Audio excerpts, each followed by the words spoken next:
English progressive shorthand dictation speed 100 word per minute. Dictation will be start in 5 seconds.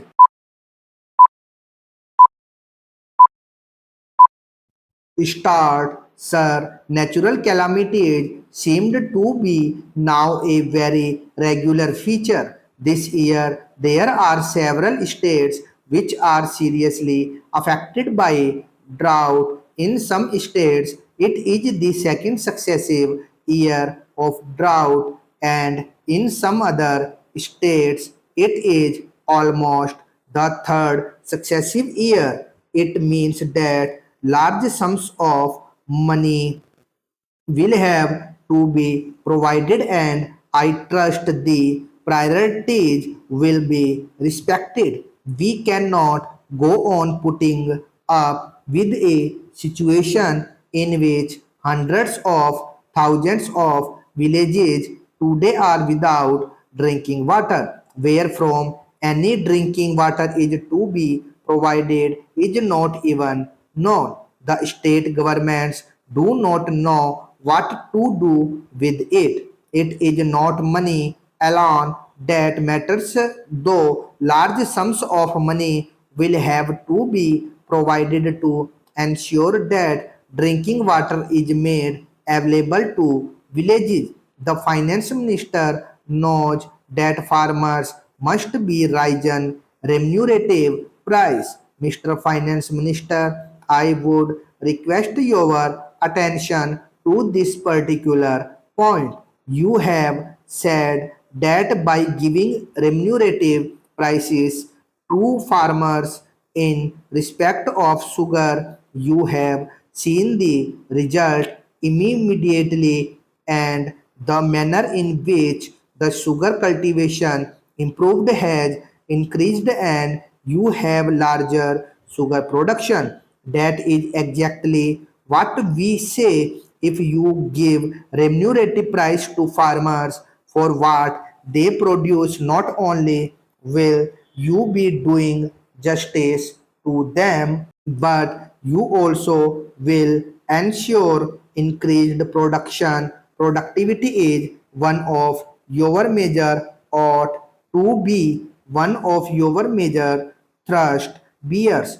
It is the one thing in which you are not being successful, whether it is on the agricultural front or on the industrial front. I hope that this is something to which you will pay greater attention when the finance minister started his budgetary exercise in 2008. He endeavored to do what do two things.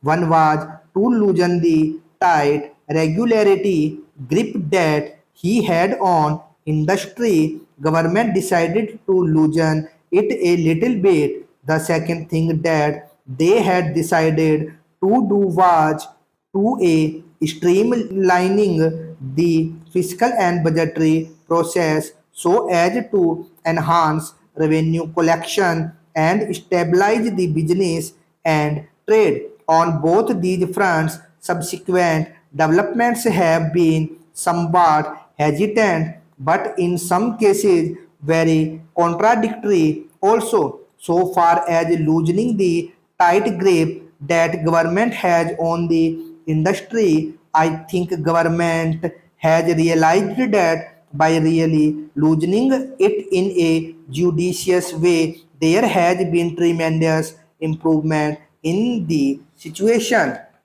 Why that process has stopped, I do not know, but I would recommend to the finance minister that loosening of the control in a selective way is a highly desirable, and to continue it if you want to ensure that productivity increases. Productivity can only increase if there is less and less restrictions and fewer restrictions. Even more than that, please note that what is not yet changed is the delay that takes place in decision making. The delay in decision making has a disastrous effect in many ways. I would say that unless the finance minister or rather the entire government makes a decisive and determined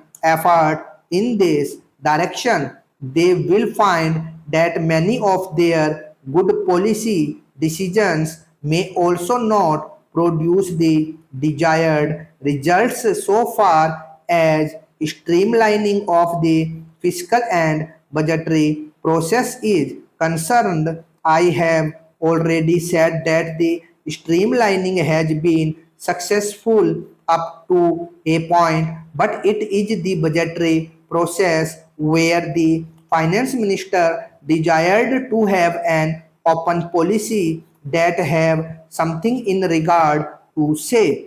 He has been, in fact, along a budget every month in the sense that fiscal changes that are frequently being made, the way in which excise duties are being changed and changed in a significant way give that impression. Some of the changes that are being made may have really disastrous effect on industry. We do not know the reasons as to why these changes are being made. Mr. Chairman, sir, the streamlining process in regard to taxation policy is good.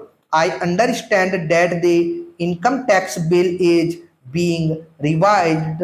Considerable amount of work and time was devoted some time back. Also, there is a Choksi committee report which I hope you will look into while examining this matter. So I will not say much on that. There are 2-3 things which should be attended to.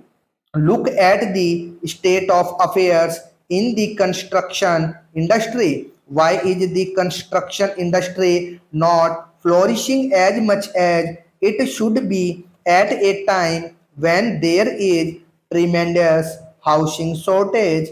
It is entirely because of the way in which the Urban Sailing Act is being operated. I think it is time that the government seriously re-examine that act with a view not to defeat the main objective of the Urban Sailing Act, but with a view ensuring that it does not become a throttle in the construction activity so as to become incapable of reducing the housing shortage, which is very serious. Not only there is housing shortage in the urban areas, even in rural areas there is tremendous shortage of housing which need very urgent attention. Stop.